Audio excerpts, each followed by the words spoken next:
J'ai dit, mais c'est quoi ton idée? C'est de monter un féminin, mais sans régime, sans mode, sans maquillage, sans injonction en quelque sorte. Un féminin, voilà, que les femmes auraient peut-être un cerveau finalement. Et comment est-ce que ça s'est fini pour toi? Ça s'est mal fini, très rapidement. C'est-à-dire qu'on a été trop loin, trop fort, trop vite. Et qu'il y a eu une scission dans la rédaction. Ce qui nous est arrivé, je l'ai vu arriver à des groupes de rock plein de fois. Ça monte, ça monte. On nous appelait le généraliste féminin. Le pari était gagné, je trouvais ça super. Et en fait, voilà, trop vite, trop loin. Et donc, on s'est empoigné, clairement. La fin des règles, c'est un espace de parole où les femmes se transmettent leurs histoires et déballent tout. La ménopause sert de point de départ pour parler féminité, transmission et tous les sujets que chaque femme doit redéfinir à la midlife. C'est un récit collectif qui se chuchote à l'oreille. La vie au travail, la vie au lit, les kilos qui ne partent plus, les nuits blanches, mais aussi la libération que cela semble représenter pour beaucoup de femmes. La fin des règles que l'on s'impose, des règles que l'on accepte, la fin des règles, quoi. Allez, venez.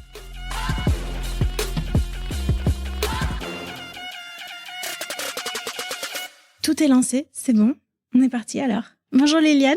Bonjour Aude. Je suis ravie que tu sois chez moi aujourd'hui pour cette interview. Tu t'appelles Liliane Roudière parce que ton nom de famille est connu, donc je le dis, tu es journaliste. Tu as cofondé Cosette, grande histoire, et tu as été journaliste notamment à Charlie et ailleurs. Tu as écrit des bouquins également. Et aujourd'hui, tu as quel âge? Je le dis pas, j'arrive autour de la soixantaine. Tu le dis pas? Je le dis pas pour une raison assez simple. C'est que, en fait, quand on commence à le dire, on commence à avoir son âge. Mmh. Or, moi, j'ai la chance d'être dans des activités toujours les mêmes depuis des années, enfin, qui évoluent en plus, qui changent. Donc, j'ai pas trop envie que mon cerveau se fasse des connexions en se disant « Oh, t'as cet âge-là, toi, mais peut-être qu'il faudrait s'arrêter. » Donc, je lui dis pas. Tu le dis pas à ton cerveau? Exactement. Et ça marche bien? Oui. Il y a deux choses que tu dis pas à ton cerveau?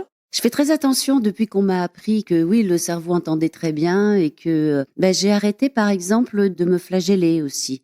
J'ai arrêté de dire que je pourrais mieux faire, que c'était peut-être pas assez comme ça. Quand j'écris, c'est toujours beaucoup d'angoisse, Donc j'essaie d'être un peu plus clémente avec moi. C'est bien ça, mais c'est un travail de longue haleine d'arriver à ça. En tout cas, moi, je vois que je suis au tout début de ce parcours. Ouais. Je vois la difficulté que j'ai à être à mon compte, à tout faire moi-même. Et toutes les choses où je me dis, t'es nul, t'y arriveras pas, personne t'attend, personne n'a envie de t'écouter. C'est ça. Et c'est qu'en fait, ce qu'on m'a expliqué, une personne très proche, c'est que, voilà, on entend et puis le cerveau entend. Et en plus, je vois qu'il y a de plus en plus, par exemple, de traitements dans les protocoles maintenant anti-cancer notamment et tout, qui c'est toujours de leurrer le cerveau. Alors là, ça se passe par médicaments, etc. Il leurre le cerveau, je ne vais pas rentrer dans les détails, mais j'ai vu des amis être sauvés grâce à ça. Donc voilà, j'ai encore envie de leurrer un peu mon cerveau, quoi.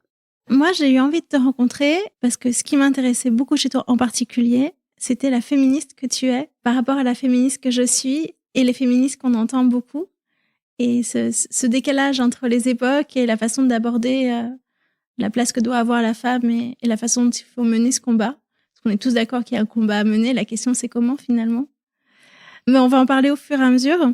J'ai d'abord envie que tu racontes un petit peu cette magnifique aventure de Cosette, comment c'est né pour toi et dans quel contexte? À l'époque, je travaillais à Charlie Hebdo. Alors, je n'y étais pas journaliste. J'étais responsable de la communication. Et je m'occupais, c'était un titre un peu ronflant pour genre, je fais un peu tout et n'importe quoi, voilà, pour la rédaction. Et les hors-séries qui sortaient. Et donc, je gérais aussi les stagiaires. Et donc, parmi nos stagiaires, un jour, il y a eu Grégory Lassus-Debat, qui était, on les repère, les bons stagiaires très très vite, donc qui était un très très bon stagiaire. Il fait son stage et quelques mois plus tard, il me rappelle en me disant « Je monte un nouveau journal et j'aimerais bien que tu en fasses partie, même plus que en faire partie ». Et il savait que j'avais envie d'écrire et me dit, et puis je me suis dit, c'est pourquoi? C'est pour la promo ou le papier? Et il m'a dit, non, c'est pour écrire. Bon, la promo aussi, si tu peux la faire. Bon, voilà. Et puis, ça s'est passé comme ça, tout simplement. C'est lui qui avait l'idée. J'ai dit, mais c'est quoi ton idée? C'est de monter un féminin, mais sans régime, sans mode, sans maquillage, sans injonction en quelque sorte. Un féminin, voilà, que les femmes auraient peut-être un cerveau finalement. On pourrait peut-être. Donc moi, ça m'amuse beaucoup. Je suis en transition, je suis encore à Charlie, mais bon, enfin. Donc tout ça se monte avec d'autres. Il y avait 2 ou 3 autres personnes. On était 4 ou 5 à la cofondation. Et ce qui est d'intéressant, c'est qu'on n'a jamais utilisé le mot féministe. Jamais. Je pense que s'il m'avait dit je monte un journal féministe, j'y serais pas allée. Parce que je savais qu'il faudrait être très très binaire, qu'il faudrait être dans une sorte de combat frontal, manichéen. Et que moi, ce que j'aime, c'est plutôt la nuance et puis à la limite, arriver en loose day et puis faire passer des idées un peu comme ça en contrebande. Franchement, s'il avait dit oh, je monte un journal féministe, j'y serais pas allée. Je pense que pendant toute la préparation, même les premières conférences de rédaction qu'on a faites, je pense que le mot n'a même pas été prononcé. C'était parce que faire ce féminin-là, qu'on avait envie de faire, c'était forcément du féminisme. On n'avait pas besoin de surligner, on n'avait pas besoin, ça aurait été redondant, pour moi c'était clair, mais pour moi le féminisme a été toujours une part d'humanisme, donc c'est comme si on n'avait pas besoin de l'affirmer, puisque intrinsèquement on l'est. Enfin, je vois même pas comment on peut ne pas l'être. Donc voilà comment ça s'est monté. C'est très chouette. Et c'était quoi l'esprit au début? C'était pour parler à qui? Alors l'esprit, c'était pour parler à toutes ces femmes qui disent je me reconnais pas dans les magazines féminins, c'est pas moi. Donc ça, on l'avait entendu beaucoup. Lui, il avait un peu bossé sur le sujet. Et en fait, ce qu'il y a, c'est que moi, je venais de Charlie. Lui, il avait fait un stage. On avait aussi envie de mettre beaucoup d'humour et puis de mettre surtout la possibilité de la lecture d'une femme qui dépasserait juste des articles qui parlent de poids ou de physique. Et donc, il n'y avait pas de sujet. On voulait que tous les sujets soient traités, la politique, l'économie, l'écologie. C'était quelque chose de très transversal. Moi, je suis très, très, très transversale.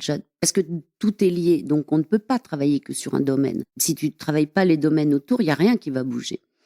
Et puis, il y a eu des tas d'idées qui ont fusé, des tas d'idées de rubriques qui perdurent encore. On nous prend pour des quiches ou le portrait, la copine, etc.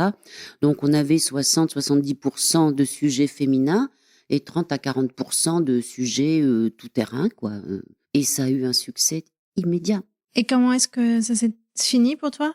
Ça s'est mal fini. Très rapidement.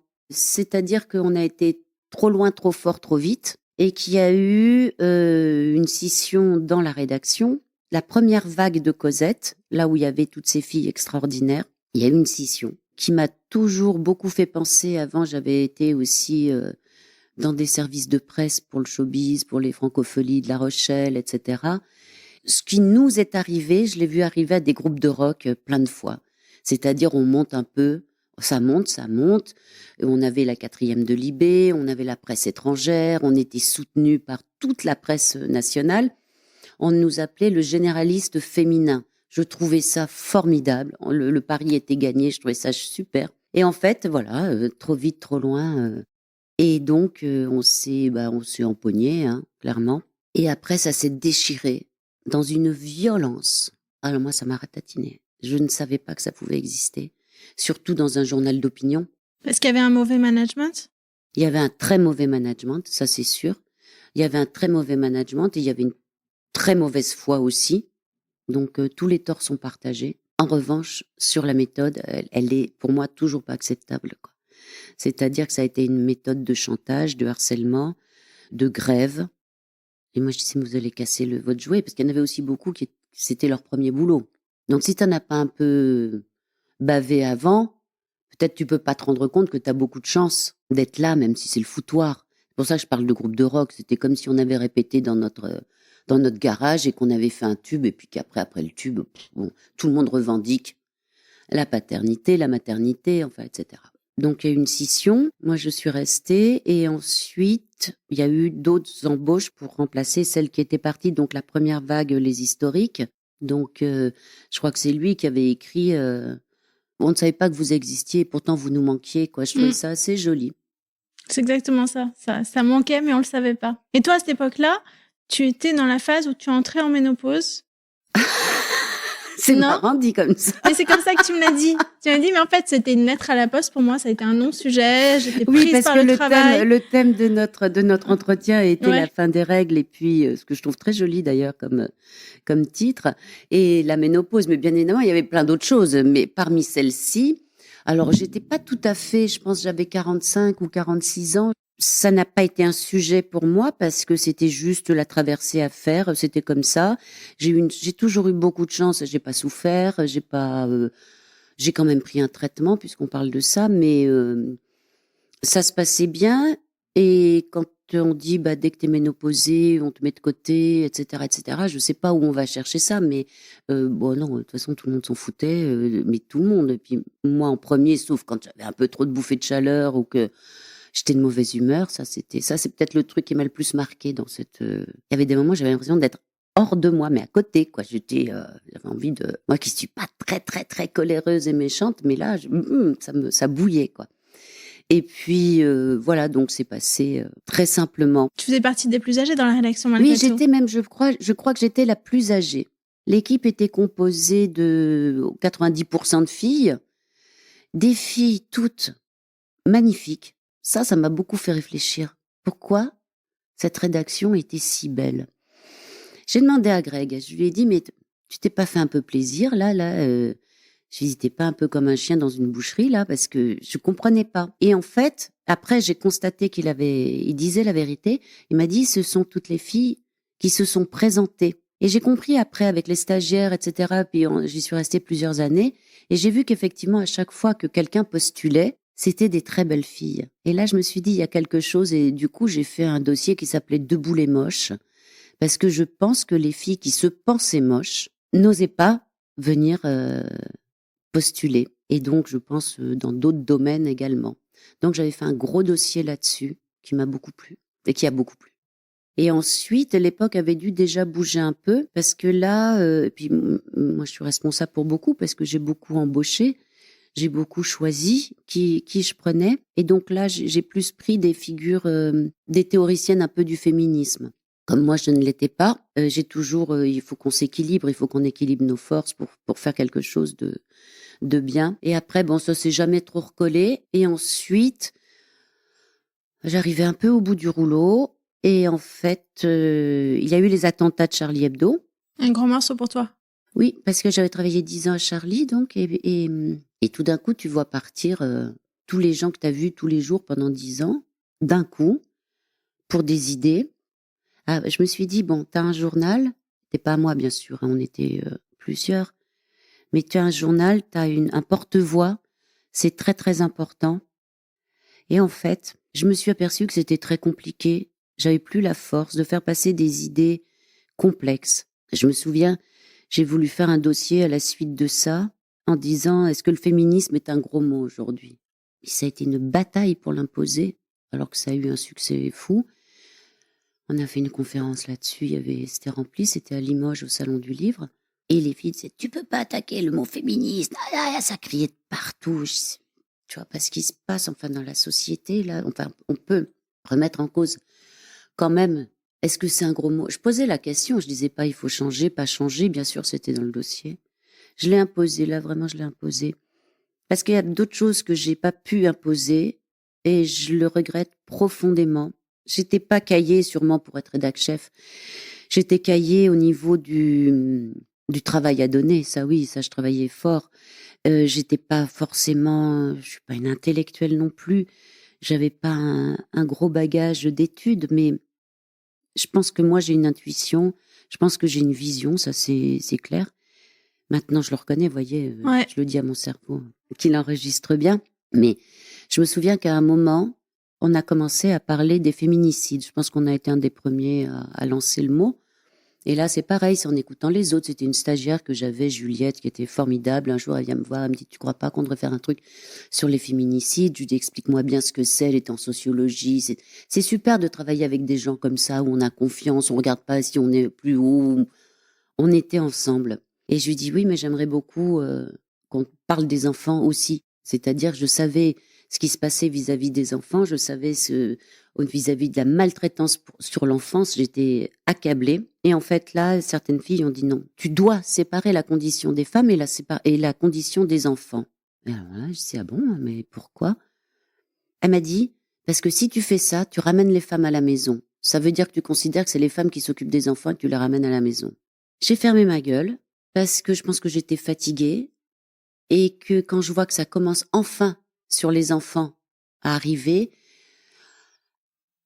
là, l'autre jour, j'ai eu honte. J'ai eu honte de moi. Je me suis dit, pourquoi tu t'es pas battue? Pourquoi tu t'es pas bagarrée? Tu parles de la Civis, tu parles de toutes les personnalités qui racontent leur inceste aujourd'hui, tout ça. Ouais. L'inceste et puis la maltraitance, tout simplement aussi, les enfants battus, les enfants abandonnés, parce que je pense que quand on tape une mère, l'enfant est à côté, il prend aussi, même si c'est pas physique, c'est psychique, enfin c'est... Et je m'en suis vraiment voulu. Il y a des choses comme ça, je me dis, quand je dis que j'étais pas cahier pour être rédac chef, je pense que j'étais... Ce qu'on attend, j'ai compris ce qu'elles attendaient, c'était quelqu'un d'autoritaire, quelqu'un qu'on puisse aussi détester parce que autoritaire, parce que ceci, cela. Or moi, c'était les bisounours, quoi. Ouais. C'était Liliane, est-ce que je peux travailler de chez moi aujourd'hui? Mais bien sûr, pas de souci. Enfin, mais le contrat était toujours rempli. J'ai jamais eu à me plaindre sur le travail. C'était à partir du moment où tu fais ton job, tu peux le faire de chez toi si tu veux, si ça t'arrange. Enfin voilà, donc bon, après les attentats, en tout cas, toujours est-il, bon, j'ai lancé ce truc. Je me souviens que c'était l'épouse de Tinius, un des dessinateurs décimés, qui m'a dit, mais toi, t'as un boulot important. Parce que je lui ai dit, tu reprends le boulot et tout. Elle me dit, non, mais toi, t'as un boulot important, garde-les, t'as important. Puis je me suis dit, j'arriverai jamais à rien faire avec ces gens-là. Et puis je me suis dit, je suis trop fatiguée et il faut que je comprenne ce qui s'est passé. J'étais complètement à garde. Ouais. Donc je suis partie. Et depuis, j'ai une très très belle vie. Voilà. Depuis, c'est là que tu t'es mis à écrire les 2 ouvrages que tu as fait paraître, c'est ça? 3, ouais. Oui, c'est là que ça s'est mis en place tout de suite. J'ai quitté le travail. J'ai pris pas mal d'argent quand même. Après, t'as revendu des parts, c'est ça? Ouais, j'en avais, ouais. Mais c'est pas les parts qui m'ont rapporté. Hein. Donc j'ai pris un peu d'argent. J'ai eu droit au chômage. Donc alors justement, après 50 ans, j'avais 3 ans de chômage. Ça a été le bonheur. Oui, parce que moi, en plus, j'ai eu ma fille, j'avais 18 ans. Donc, en fait, je m'étais jamais arrêtée. J'avais enchaîné le lycée, les études et tout. Et puis, donc, surtout la fonction de maman. Là, ça a été la découverte. La découverte. J'étais émerveillée tous les jours. J'avais comme je disais devant ma fille, un coup de boutoir de joie. Je disais, Carole, j'étais dans la rue, je faisais mes courses, faire les courses à 10h du matin. C'était m'installer à une terrasse, prendre un café, sans rendez-vous, sans rien, juste comme ça. Oh, mais le bonheur total. Donc, alors que j'étais partie pour rebâtir une sorte de caravane pour aller comprendre ce qui s'était passé dans les quartiers par rapport à Charlie, j'avais un producteur, j'avais déjà tout ça, puis tout d'un coup, château de cartes s'est écroulé.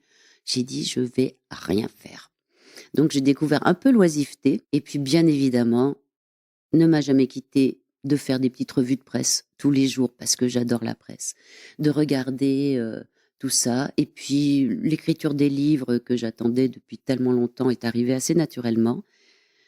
Beaucoup de projets avortés, beaucoup de projets qui marchent aussi. Enfin voilà, donc de toute façon l'activité cérébrale, pas intellectuelle mais cérébrale, a toujours été là.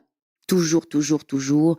Et je continue la nuit à réfléchir, et ceci et cela, et je me lève et tout. Et ça n'arrête jamais. Et Dieu merci, j'ai quand même autour de moi des gens pour faire un peu le ping-pong, parce que sinon je deviendrais un peu folle.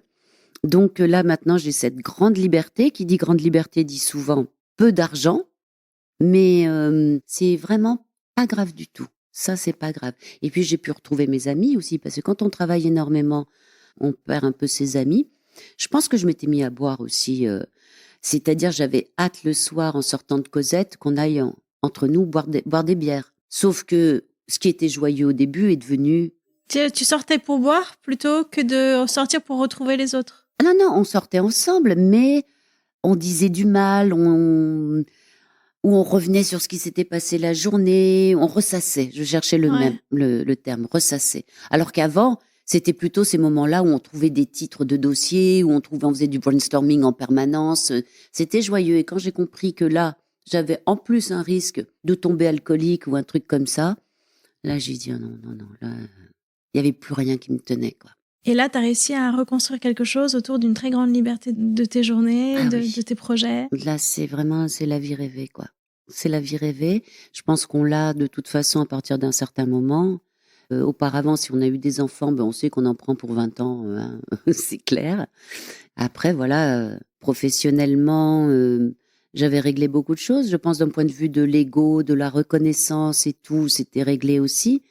Souvent, c'est après ça qu'on court. Moi, j'ai jamais eu l'impression, mais je suis sûre que si, que malgré tout, il y avait une sorte de rêve d'être reconnue.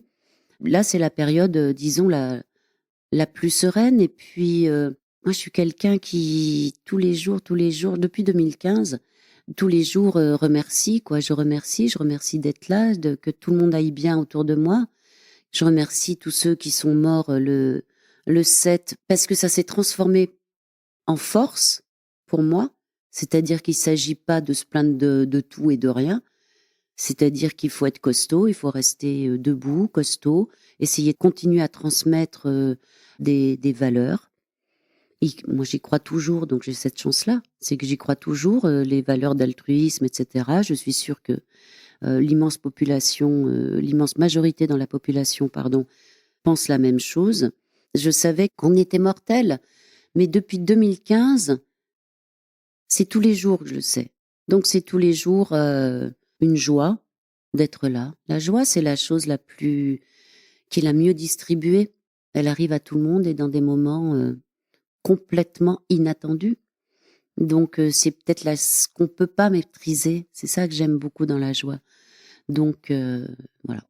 Aujourd'hui, tu as élevé ta fille, elle a elle-même 2 garçons. Oui, j'ai 2 petits-fils.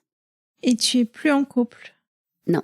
Qu'est-ce que ça te fait de vivre seule? Est-ce que c'est quelque chose qui te convient parfaitement? Est-ce que tu aimerais beaucoup retrouver l'amour? Alors d'abord, j'aime pas beaucoup parler de l'intimité. L'autre jour, Gabriel, l'aîné de mes petits-enfants, il devait avoir 12 ans à l'époque. Et il me dit, mais Mamina, ça fait quoi de vivre toute seule? Et Carole, sa maman, a dit, oh, ça doit être super. Et moi, j'ai été en couple mariée à 18 ans. J'ai eu ma grande histoire d'amour. Donc, on a eu Carole. Après, j'ai tout fait à l'envers, c'est-à-dire qu'après, c'est à ce moment-là que, à l'adolescence, je l'ai eu plus tard, on va dire. Bon, bref, donc j'ai toujours été très très happée par le quotidien. Donc après, j'ai eu d'autres couples. Le dernier, donc, s'est terminé au bout de 10 ans, justement pendant Cosette. Je pense que ça y est pas pour rien, tout à fait. Bon, on avait déjà des accrochages, des vraies raisons de se séparer et tout. Je sais qu'il m'a reproché d'avoir pris la grosse tête. Et moi, je crois pas. Franchement, j'aimerais bien un jour me prendre la grosse tête. Il avait un complexe d'infériorité Mais face à toi? Faudra pas qu'il écoute ça parce qu'il va encore. C'est un napolitain, hein, donc au début, il était très, très encourageant, mais c'est vrai qu'à un moment, j'ai gagné bien ma vie, que j'ai gagné plus, que j'ai été effectivement, on était sollicité par les médias, on parlait beaucoup du magazine. Mais il y a eu un petit truc comme ça, j'ai senti, et puis il m'a dit: «Tu te prends la grosse tête», et d'autres l'ont dit à propos d'autres gens de l'intérieur. Voilà, on s'est séparés à ce moment-là, et depuis après, il y a eu une seule histoire de crush, de gros crush, on va dire. Et puis surtout, là, j'ai vécu vraiment toute seule parce que ça m'était pas arrivé vraiment. Il y avait toujours soit quelqu'un, soit un enfant, soit un couple. Enfin, j'avais rarement été toute seule. Et donc, à partir, on va dire 2016, j'ai été toute seule. Qu'est-ce que c'était bien. C'était une découverte? Ouais. Et toujours pareil, je pense aussi que comme j'avais déjà vécu beaucoup de choses, là aussi, les injonctions, il était hors de question de se mettre en couple pour se mettre en couple. Ça, je le comprends toujours pas. Et je suis pas non plus, là, je sais pas s'il me manque une case, c'est peut-être, je sais pas. Les gens cherchent l'amour. Moi, je le cherche pas. Voilà, c'est tout. C'est tout. Je sais pas si tu as d'autres questions, je sais pas comment le dire autrement. J'ai pareil, hein, j'ai les proches, les potes et tout, qui disent, mais enfin, quand même, et tout. En fait, je pense que dans ma vie entière, je crois que je suis confiante tout le temps comme un enfant. C'est-à-dire que j'ai cette confiance totale. C'est-à-dire que malgré, par exemple, ce que j'ai vécu d'atroce chez Cosette, je continue à faire confiance parce que je peux pas faire autrement. C'est comme ça.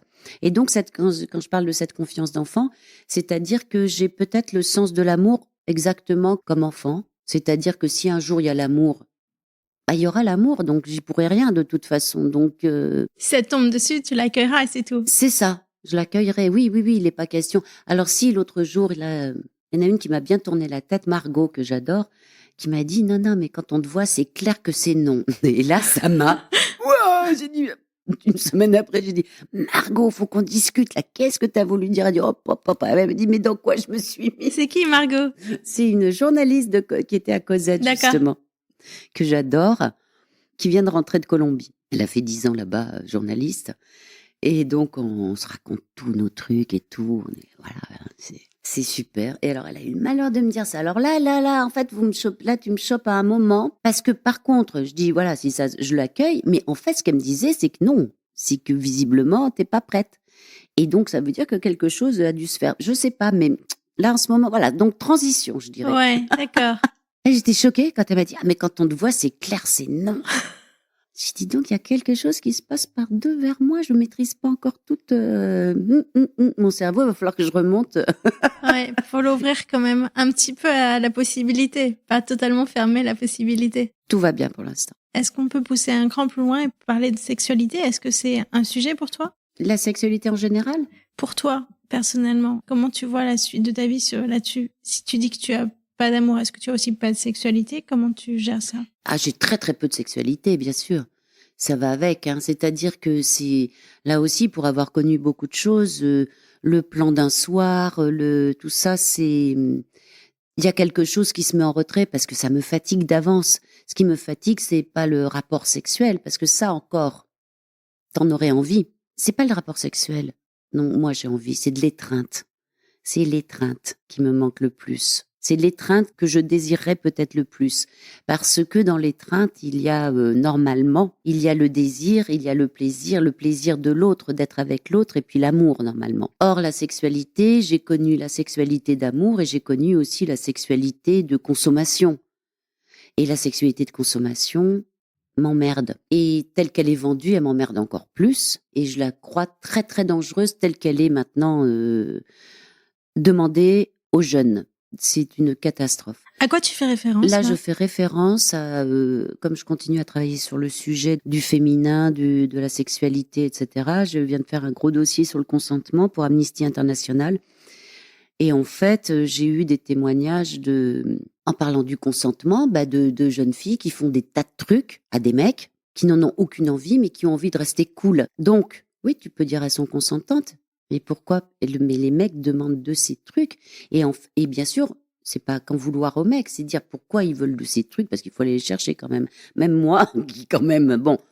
Et en fait, voilà, il y a le porno, il y a tout ça, et ça fait que c'est vraiment très compliqué. Et puis aussi, les jeunes entre eux, les jeunes, je sais pas si je peux dire ça, parce que, en tout cas, quand jeune, je dis jusqu'à 30 ans à peu près. Enfin, les exemples que j'ai, c'est une sexualité de bonne santé. Certains, c'est pour être en forme.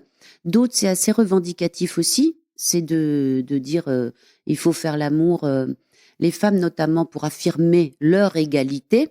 Et en fait, je trouve qu'on perd beaucoup, on perd l'étreinte, on perd beaucoup le plaisir charnel, en fait. On troque un plaisir très physique, on troque l'amour, la tendresse contre du sexe, uniquement du sexe. Et ça, je l'ai eu aussi. J'ai un copain qui est homo, qui est sur les sites et tout. Et il me dit, mais tu peux pas savoir. Il m'a dit, sur les sites homo. Il me dit, je veux te dire, il me dit, à 40 ans, t'es dehors. De toute façon, voilà, c'est raciste comme tout et tout. Je dis, mais pourquoi tu fais ça? Je lui dis, je comprends pas, parce que c'est quand même fréquent. Et il me disait, parce que c'est plus fort que moi, etc. Et je lui dis, mais est-ce que t'es d'accord que quand on aime quelqu'un, le faire l'amour devient vraiment le faire l'amour et pas du sexe, c'est le faire l'amour complet. Enfin, je sais pas, c'est une complétude, quoi, c'est un truc. Et alors, elle me dit, mais c'est parce que j'ai connu ça et que je l'ai perdu, que je m'acharne comme une sorte de vengeance d'exulter. Et là, ça y est, il est à nouveau en couple. Et alors là, c'est l'extase totale, quoi. Donc voilà, j'avais organisé un gros dossier orgasme ou orgaste. Est-ce que l'orgaste existe? Il est très peu connu. Qu'est-ce que c'est? C'est la consommation du sexe, tout simplement. Donc effectivement, un clitoris, si vous je sais pas, même avec un tabouret, vous arrivez à jouir. Si vous savez bien l'utiliser, vous pouvez prendre vos doigts, vous pouvez, tout ça existe. Donc, mais en revanche, le déclenchement de cette ivresse, d'étreinte, de sexe ça, c'est merveilleux. J'ai l'impression que ce que tu décris de la fille cool, ça a toujours existé. Ça me fait penser à moi dans ma vingtaine, en fait. La fille cool qui fait l'amour simplement pour apparaître comme la fille pas prude ou quelque chose comme ça. J'ai pas l'impression que c'est nouveau, et j'ai l'impression que ce qui est nouveau, c'est justement le refus de ça. On voit de plus en plus de jeunes avoir une réflexion là-dessus. Enfin, on voit de plus en plus de comptes Instagram accompagner ce mouvement de prise de conscience de ce que c'est que la sexualité, notamment, je pense, celui de Camille Aumont-Cabanel, Je m'en bats le clito, de Orgasme et moi. Ça fait pas évoluer les mentalités chez les vingtenaires, trentenaires, ça? Peut-être. Je connais Je m'en bats le clito, que j'aime bien, mais c'est vrai que j'ai pas suivi, j'en sais rien. Là, je parle de mon expérience personnelle, puisque la question était... Ouais. Et j'ai pas fait d'études sociaux et tout là-dessus, mais tant mieux. Franchement, si ce que tu dis est vrai, tant mieux. De toute façon, il y a tout à reconstruire maintenant, donc c'est un terrain en friche, les rapports hommes-femmes. Et justement, c'est le moment d'inventer des choses. C'est compliqué. Moi, j'ai pas du tout de solution, bien évidemment, mais je trouve que c'est un moment historique qu'il ne faut pas rater du tout. Moi, je suis très très attachée aux hommes, au fait que nous vivions ensemble, sans parler d'hétérosexualité ou je m'en fous de ça. C'est que nous bâtissions ensemble. Donc, il faut que chacun trouve son équilibre et le trouve ensemble. Ouais, effectivement, aujourd'hui, tu disais la question du consentement, on s'en est pas encore saisi. Enfin, il n'y a pas encore des nouveaux codes qui ont été inventés pour savoir comment. Je pense qu'on pourra pas aller beaucoup. Je pense qu'on pourra pas aller beaucoup plus loin que là où on en est aujourd'hui. Là où on peut aller le plus loin possible, c'est déjà que les hommes et les femmes aient la notion du consentement. Techniquement, après, on peut pas faire de fiche. On a essayé, je crois, aux États-Unis, ils ont essayé de faire une application. Je consens. Là, ce soir, je consens. Les positions, les machins, je consens. Bon. Sauf que il y avait une autre case qui était très très très importante, c'est je suis rond comme un boulon, je suis ivre, donc ça peut pas marcher. Dans le consentement, il faut bien comprendre qu'il y a un moment, je consens à t'embrasser, je consens à te caresser, à ce que tu me caresses, et puis il peut arriver un moment où j'ai plus envie. Le consentement, c'est pas parce qu'on va signer au début qu'on ça va être valable à la fin de l'heure. Je trouve qu'il y a des très belles choses qui se passent maintenant un petit peu dans les séries et tout, de dire ça va, qu'un partenaire dise à l'autre ça va, pendant une étreinte, ça va, ça va. Il y a quelque chose d'assez doux, on peut le transformer comme ça. Et puis apprendre à se prendre des râteaux aussi, peut-être au milieu d'un ébat, qu'il y en ait un ou l'autre qui disent j'ai plus envie, et qu'on le prenne bien. Je pense que c'est la seule méthode, parce que le consentement pur et simple, il est très très très très compliqué, parce que voilà, il est pas éternel. Si je consens à sortir avec toi, à danser, à t'embrasser, ça veut pas forcément dire que je consens à me faire sauter sur le capot d'une bagnole. Mais donc déjà, si cette époque, si MeToo, tout ça a pu déclencher la prise de conscience du consentement chez l'un et l'autre, c'est déjà très très bien. Après, ça va merdouiller forcément. Ça va forcément merdouiller sur t'as consenti, t'as pas consenti, tu m'as dit oui, tu vois. Bon. Entre gens de bonne volonté, on devrait s'en sortir. Vraiment. Après, bon. Si on parle de transmission, toi, qu'est-ce que tu as reçu de ta maman? Comment tu l'as vue évoluer ou vieillir? Qu'est-ce qu'elle t'a laissé comme message? Par rapport aux femmes? Oui. Rien. C'est maintenant qu'elle est âgée. Et disons depuis, peut-être depuis que je suis rentrée à Cosette, je sais pas, ou un peu avant. Non, avant.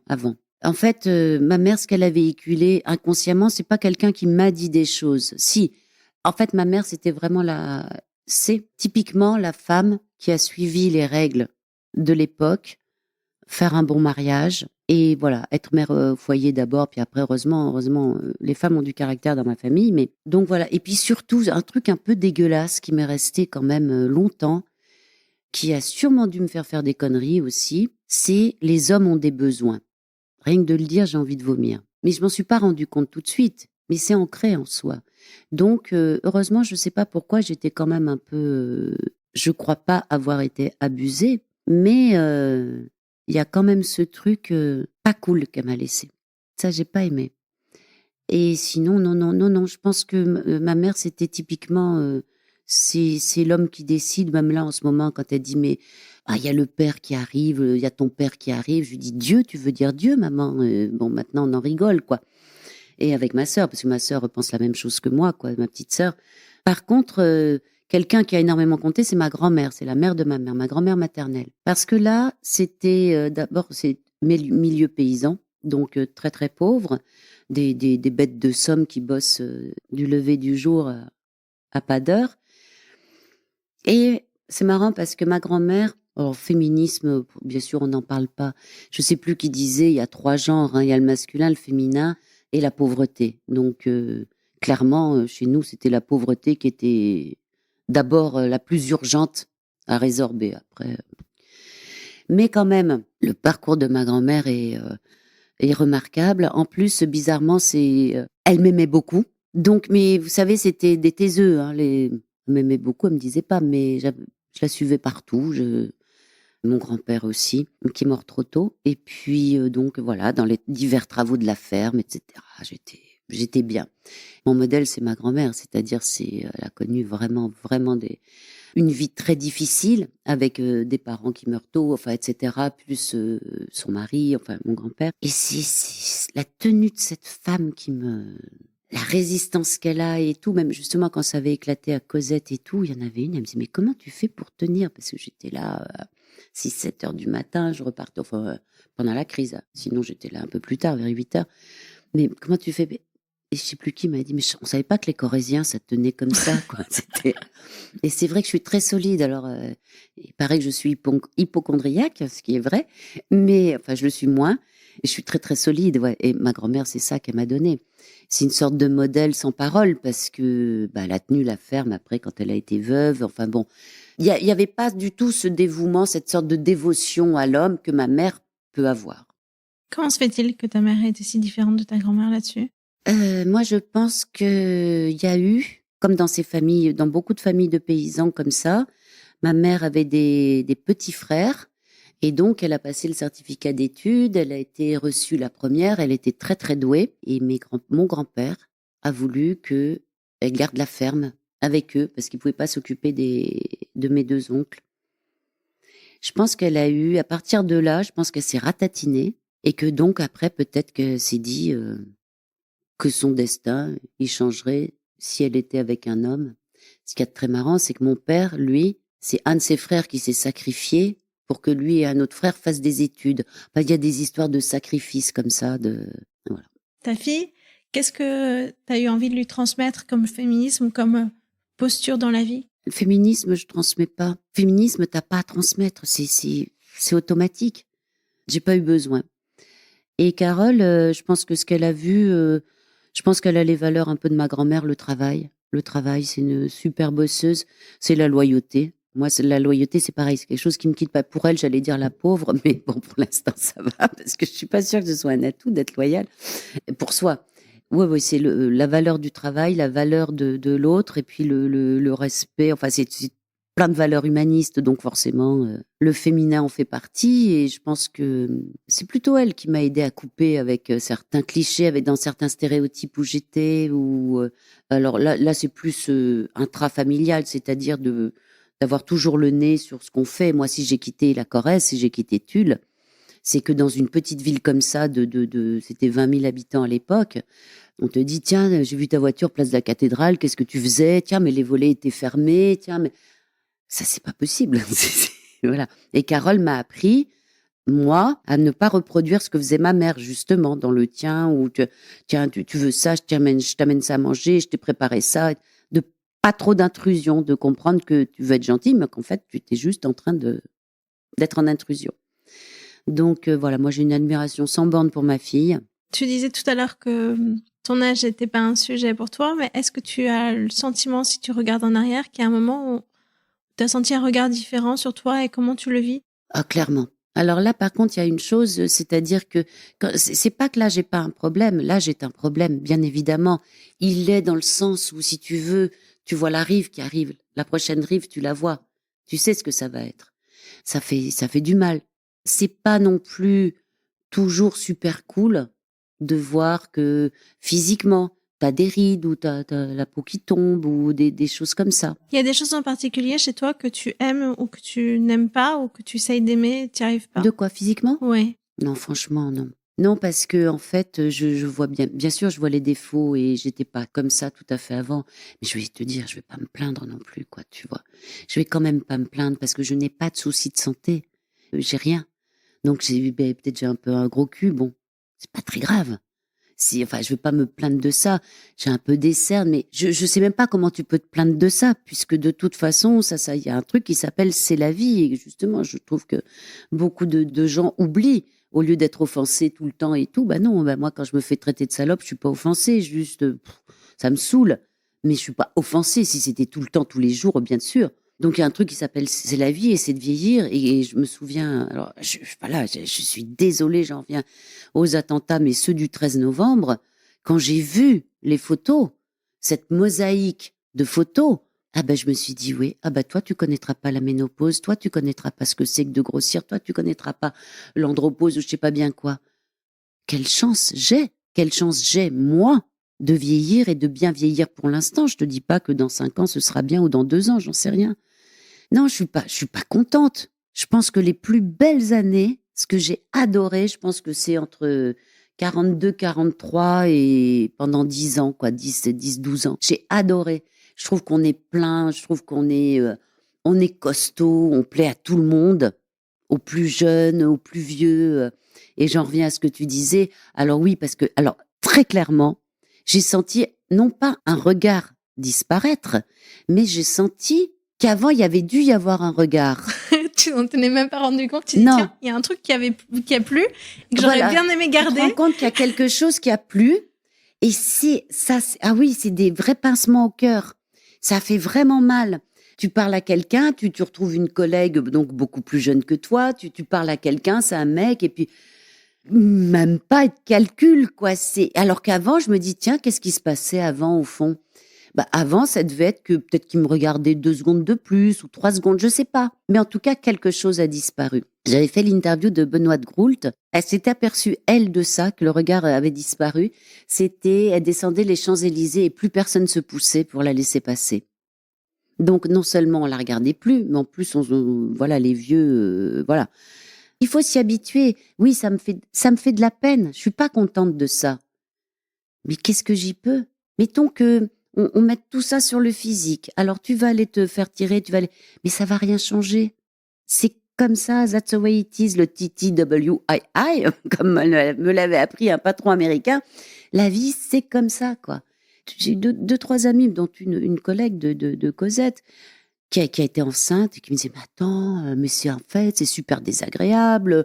Ah là là, tu vomis les 3 premiers mois, et puis j'ai pris là, puis j'ai pris là, puis j'ai dit, mais tu t'attendais à quoi? Ouais, on nous prévient pas, c'est tabou. Je dis, qu'est-ce qui est tabou? Mais t'as pas regardé autour de toi avant? Tu savais pas comment ça se passait?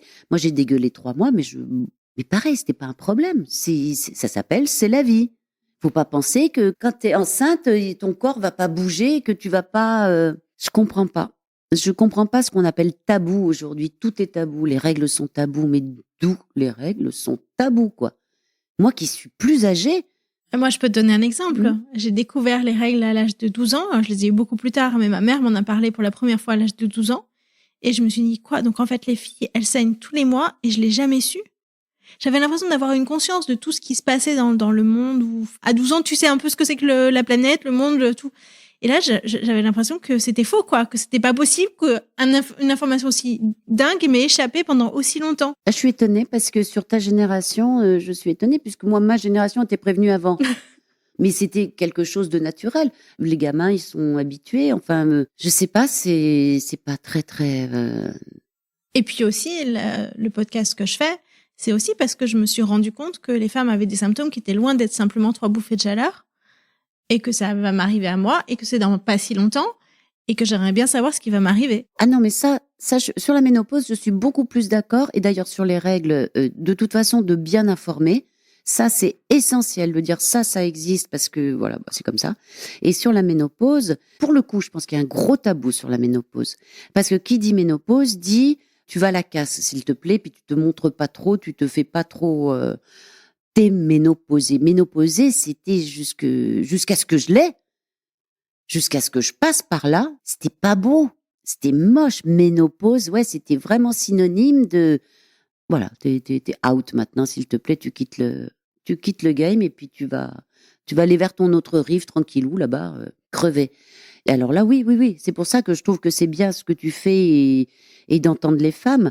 Après, tu peux pas la revendiquer non plus, ça fait partie de la vie, tu vas pas revendiquer les règles puisque c'est comme ça, c'est bon, voilà. Mais effectivement, pour que ça se passe mieux et que surtout le regard qui accompagne soit bienveillant, enfin, mais même, voilà, t'as la ménopause, c'est comme t'as eu tes règles, t'as la ménopause, ça s'arrête. Enfin, ça devrait pas faire plus de débat que ça, mais effectivement, tout comme beaucoup de syndromes féminins qui ont été découverts très tardivement, dont on s'est occupé tardivement, je pense à l'endométriose, bien évidemment. Et je me dis, oui, oui, là, clairement, sur les femmes, on s'est pas beaucoup appliqué. C'est pour ça que moi, je suis sur le féminisme. Il est grand temps que cette fois, on aille au bout de ce que MeToo est en train de nous amener. Et parce qu'à chaque fois qu'on a eu des acquis sociaux, droit de vote, le droit économique, des choses comme ça, la révolution sexuelle, la pilule, on s'est dit, bon, c'est bon. Ok, merci, c'est bon.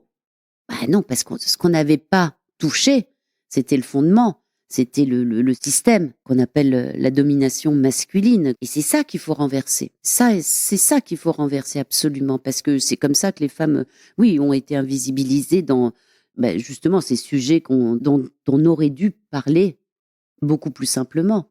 Le féminisme aujourd'hui tel que on le voit, est-ce qu'il te plaît? Est-ce que ça te donne envie? Non. Le féminisme aujourd'hui, je remercie tous ces groupes avec lesquels je ne suis pas forcément d'accord sur la méthode, mais vraiment il y a des groupes féministes qui ont fait que les choses ont avancé avec radicalité, avec violence parfois, et c'est nécessaire. Quand je dis non, c'est pas tout à fait non, donc c'est plutôt oui, mais foncièrement, ce qui me manque, moi, aujourd'hui, dans le féminisme, c'est le féminisme qui va construire l'après. Pour l'instant, on ne construit rien. On détruit. Ça passe peut-être par là, une reconstruction. Mais moi, je voudrais savoir comment on va reconstruire notre société, et pas que le combat homme-femme. Il faudrait pas qu'il y ait de combat homme-femme. En fait, c'est un système. Et j'évoque souvent Leonora Millano, donc cette écrivaine camerounaise, merci, qui a aussi l'esclavage en héritage, en plus d'être femme, etc. Et elle dit, à un moment, il faut faire la paix avec son passé, sinon on peut pas construire l'avenir. Donc déjà, ok, il y a eu domination masculine, donc on l'observe, on la regarde, à la limite, on fait un musée là-dessus, qui serait peut-être bien utile, et comment on le reconstruit. Elle ajoute, les féministes occidentales sont un petit peu des petites joueuses, parce que elles, ce qu'elles veulent, c'est l'égalité avec les hommes dans ce système-là. Donc ça sert à quoi? Franchement, si c'est le même système de capitalisme effréné, de surconsommation, d'abrutissement par les écrans, moi je dis souvent, avant je disais les femmes c'est ma fratrie. Franchement, j'ai toujours adoré je trouve qu'on a une puissance. Moi, je sens au fond de moi quelque chose qui est vraiment, solide. C'est la terre, quoi, pour moi. C'est vraiment la terre. Et je pense que c'est le féminin. Moi, je voudrais un parti féminin qui défend le féminin, sachant que c'est un peu compliqué à expliquer, mais c'est-à-dire que c'est le féminin, là, le mouvement féministe féminin devrait d'abord être avec des hommes et des femmes, parce que le féminin, l'homme en a en lui, moi j'en ai, j'ai du masculin, du féminin, selon les dosages. Il y a des femmes qui sont très très masculines. Moi, la plupart des femmes que je vois aujourd'hui qui sont à la tête de certains trucs, pour moi, c'est pas des femmes. Enfin, elles ont pas le féminin, c'est des mecs. Ce sera un tout petit peu plus nuancé, mais je vais le dire comme ça pour essayer d'être compréhensible. Parce que moi, quand je vois, par exemple, ce qui se dégage avec le Proche-Orient, tout ce qui se passe, là, ce qui se passe avec l'enfance maltraitée, l'Église, mais pourquoi le féminisme s'en occupe pas? Parce que c'est pas le féminin pour eux.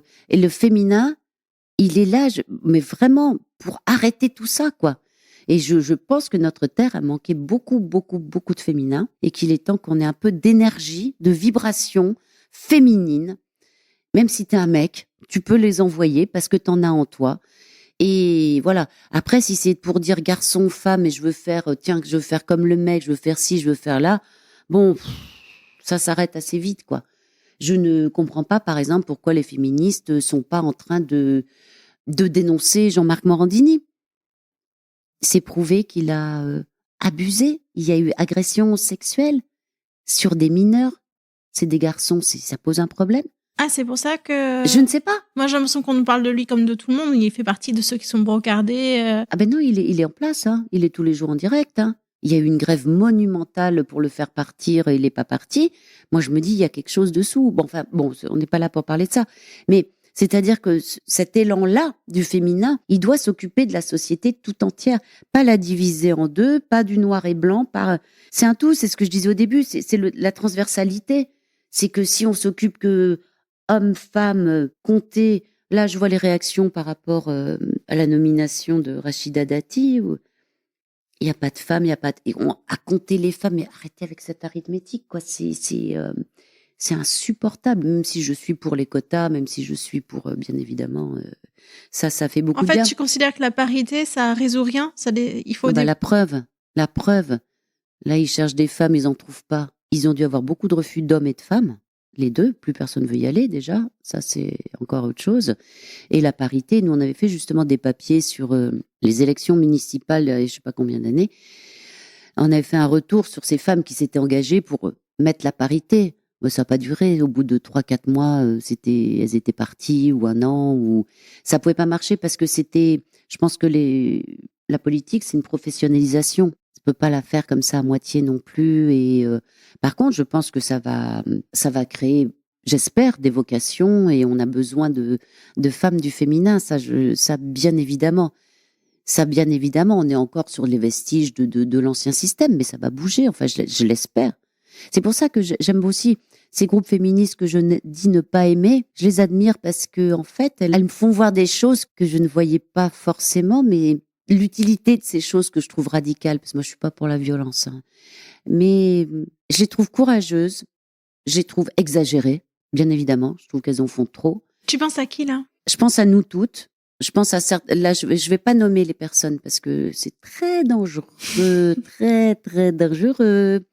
Donc j'ai envie d'être en paix, puisque je vis en paix, j'ai acheté ma vie pour être en paix là maintenant, donc c'est cool. Mais elles sont souvent outragées, je trouve, pour pas grand-chose. Qu'il y a un gros courant, c'est marrant parce que tu m'avais parlé tu m'as dit qu'est-ce que tu penses du lesbianisme politique? Ah ouais. Et voilà, et je pense aussi qu'il y a beaucoup d'activistes, justement, par exemple, les lesbianisme politique, que je trouve, là, pareil, super intéressant. Et forcément, ça emprunte à l'emphase et ça emprunte à l'exagération. Et voilà, donc moi, ça m'intéresse intellectuellement, ça m'intéresse. Mais du coup, des fois, c'est un peu décalé. Les propos sont complètement décalés, quoi. Je voyais, comment elle s'appelle? Je vais avoir oublié encore. Qui disait, c'est très bien que ce soit Rachida Dati qui arrive à la culture, parce qu'au moins, elle va savoir leur parler, elle va savoir leur couper les... Bon, bref. Ça me fatigue. Mais ça m'a fait rire aussi. Tu veux plus de douceur? Je crois beaucoup à la douceur. Je crois beaucoup à l'effet papillon. Je crois beaucoup à la transmission. Je pense que si la violence se transmet, la douceur peut se transmettre. Et surtout que la vie de la plupart des gens n'est pas du tout ce qu'on nous raconte à la télé. Moi, justement, quand je vois autour de moi les amis, comment ils vivent, les copains, les connaissances, les ex-collègues, vous savez, les gens ne demandent pas grand-chose. Hein. Et juste, si tu peux mener un peu ta vie, avoir un toit souvent, avoir un bon toit sous ta tête, voire être propriétaire, parce que c'est une aventure, pouvoir voir tes potes, faire quelques barbecues, aller en vacances quelquefois. Pour la majorité, c'est ça. Mais pouvoir s'offrir des restaurants, des vacances à tes enfants, là où la douleur naît, c'est quand tu peux pas. C'est ça qui est triste. Donc déjà, cette base-là, pour tout le monde, ce serait cool, non? J'ai un combat pour toi pour les prochaines années. Ouais. Est-ce que tu as vu les chiffres sur la maltraitance des femmes âgées? Elles sortent des statistiques, donc on a très très peu d'informations sur ce qui se passe, mais on se rend compte qu'il y a une maltraitance des femmes au-delà de 60 ans qui n'est pas du tout vue, en EHPAD, mais même hors EHPAD. Non, c'est une maltraitance comment? De la part des personnels médicaux, mais de la part que de les la femmes famille. Ou les hommes aussi? Où on a demandé aux hommes, où on s'intéresse qu'aux femmes? Je sais pas. Ah bah tiens. C'est ça qui est bizarre, parce que pour avoir fréquenté quelques EHPAD de par ma famille, etc., franchement, les mecs et les nanas, ils ont l'air d'être à peu près traités pareil. Hein. Peut-être qu'il y a un peu plus. En revanche, là aussi, il y a quand même quelque chose, c'est le nombre de jeunes filles et de jeunes femmes handicapées qui sont violées, qui sont attentées sexuellement. Là, mais le chiffre est fou, c'est 70 ou 80%. Et là, je vois pas beaucoup bouger les choses. C'est pour ça que je parle de transversalité. Un autre exemple, j'avais voulu faire un dossier sur les mères célibataires. Voilà comment ça se passait dans la deuxième phase Cosette où on était tous là, franchement, bon bref. C'était mère célibataire. Moi, je l'ai été un peu à un moment, donc je connaissais les difficultés, etc. Première réflexion. Tu peux pas faire ça, tu vas stigmatiser. Je vais stigmatiser quoi? Comme si tu savais pas, gna gna gna, tu sais bien la banlieue, les machins et tout. Ben, je lui dis, moi, je viens pas de la banlieue, les potes que je connais non plus. Et comment tu vas faire pour changer les prénoms? Est-ce que s'il s'appelle Farid, tu vas l'appeler Mouloud? Donc, j'ai dit non. Je lui dis, bon, je suis têtue, je fais mon truc. Et je prends une femme handicapée. Je prends une femme handicapée, en fauteuil roulant, comment on accouche, comment... Et là, pareil. Pourquoi t'as mis une femme handicapée? Tu peux pas mettre une femme handicapée. Et je dis, pourquoi? Eh ben, parce que c'est complètement autre chose, mais enfin, nanana. Je lui dis donc, il faut mettre les femmes handicapées dans un papier réservé au handicap. En plus, c'était passionnant parce qu'il y avait une sage-femme qui était spécialisée dans l'accouchement pour les handicapés. Et puis, mais je passais très vite sur le truc. Parce que après, ce qui m'intéressait, c'est comment elle se démerde, elle, avec son petit ou ses petits, je sais pas. Là, c'est bon, j'ai eu gain de cause. Mais tu te rends compte? Ce qu'il faut déployer à chaque fois. Et en fait, voilà, je crois vraiment que le crime est dans l'œil de celui qui regarde. Mais vraiment. Et ça, je leur ai dit souvent. Mais je dis, mais vous êtes marteau, quoi. Et c'est souvent en ne voulant pas, par exemple, sur la banlieue, les quartiers populaires, dire, oh, non, non, tu peux pas dire que les hommes sont... C'était pas ça que je voulais dire. C'était, je voulais savoir aussi, oui, comment ça se passe là. On avait pris comme ça un panorama. Et en fait, je pense que c'est comme ça qu'on fait gagner l'extrême droite. On fait gagner l'extrême droite en prenant les gens pour des cons, en disant, oh, non, non, il se passe strictement rien, j'ai pas vu, ou j'ai... Ça ne peut pas arriver, donc ça n'arrive pas. Voilà. Et c'est-à-dire que moi, j'ai toujours pensé qu'il fallait pas prendre notre lectorat pour des débiles. Et c'est, voilà, quand on a, tiens, j'aimerais bien lire ça, moi, donc je vais l'écrire, je vais me renseigner, je mets des gens dessus, moi, je trouve qu'on a fait vraiment des beaux sujets. On a vraiment fait des beaux sujets. Moi, j'ai beaucoup aimé ce qu'on a fait, ouais. Et c'est pour ça que le féminisme, je m'en méfie beaucoup. De toute façon, c'est tout ce qui est militant. Tout ce qui est très, très militant, on doit beaucoup aux militants en général. Mais franchement, moi, je les trouve super casse-couilles, quoi. Pardon, mais il n'y a pas le sens de la nuance. Il n'y a pas le partage. Tu penses pareil. Si tu penses pas pareil, tu es contre et puis c'est tout. C'est pas ça, pas du tout. Moi, je regrette beaucoup ça. Ton discours est très ambivalent parce que tu reconnais tout ce que ça apporte, cet extrémisme. Tu reconnais que ça a une fonction dans la société, même si tu fustiges la façon dont elles s'y prennent et le discours qu'elles tiennent, tu rends compte qu'elles rendent service. Oui, le mouvement MeToo a rendu service déjà. Après, elles s'en sont emparées de façon logique et normale. Je vais essayer de m'expliquer un peu plus. C'est par exemple, on a vu... après MeToo, on a vu voilà, tout un mouvement qui est né. Je te crois, par exemple.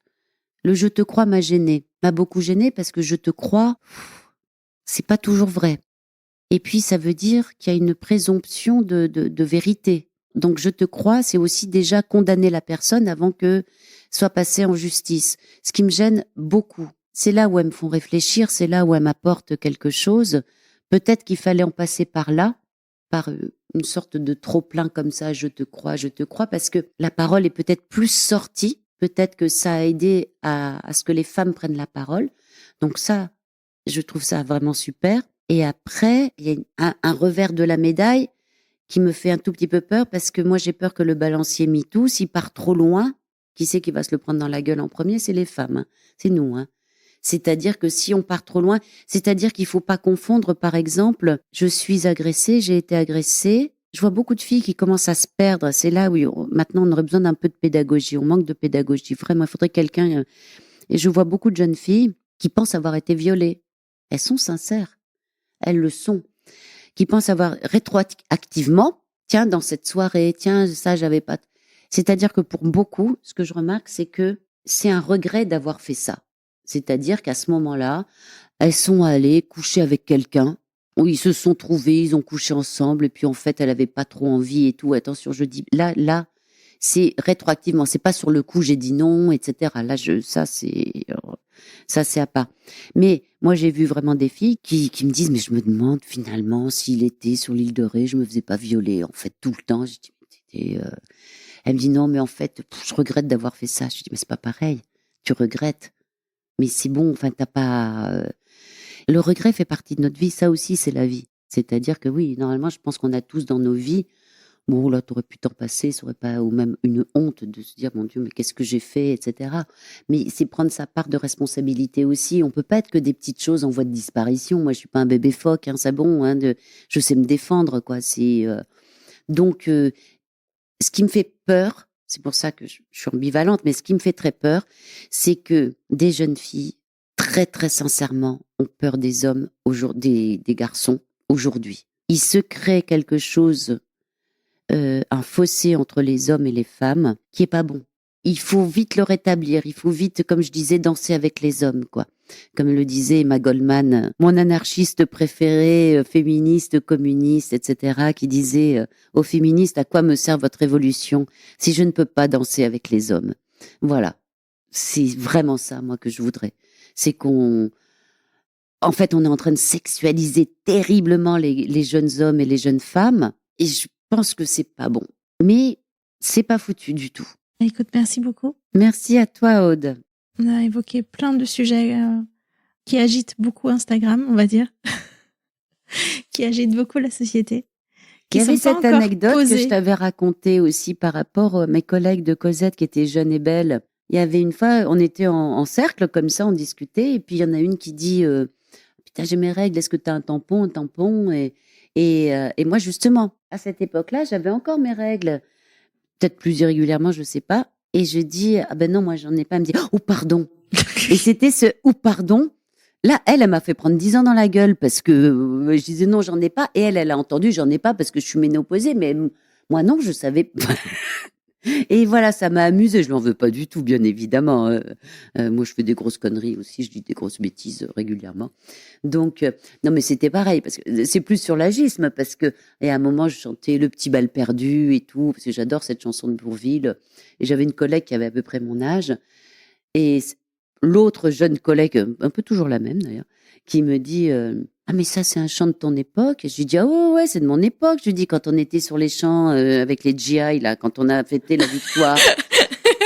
Et elle me regarde, elle me dit ah ouais non. Je lui dis mais sérieux. Je lui dis mais quel âge tu me donnes? Parce que elle croyait que j'avais vraiment défilé avec les GI.